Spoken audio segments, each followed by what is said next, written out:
میں نے اللہ تعالیٰ کو مان لیا، میں نبی پاک محمد صلی اللہ علیہ تعالیٰ علیہ وسلم پر ایمان لے آیا، میں اسلام میں نے قبول کر لیا، اس کے بعد میں کون سے فرقے میں جاؤں؟ کیونکہ نبی صاحب نے، میں نے ایسا کہیں پڑھا نہیں ہے، سننے میں ایسا ہی آیا ہے کہ 73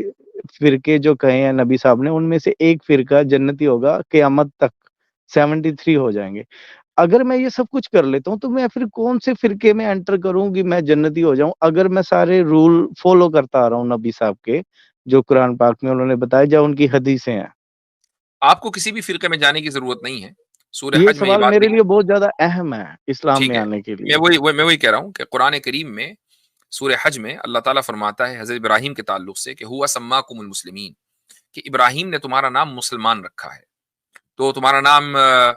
شیعہ سنی دیوبندی بریلوی وہابی نہیں رکھا ہے، اس نے تمہارا نام مسلمان رکھا ہے۔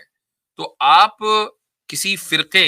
کے کلمہ نہیں پڑھتے، آپ کوئی بھی، مثلا کوئی بھی مان لیں تھوڑی دیر کے لیے کوئی فرقہ والا ہی ہے، وہ آپ کو اگر اسلام میں داخل کرے تو آپ کو یہ نہیں کہے گا کہ کلمہ پڑھو کہ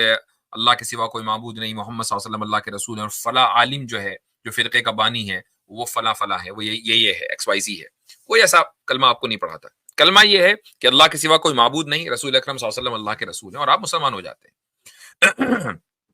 اسلام قبول جی کرنے کے لیے کسی فرقے میں داخل ہونا قطعاً کوئی ضروری نہیں ہے۔ ہاں، جو چیز ضروری ہے وہ یہ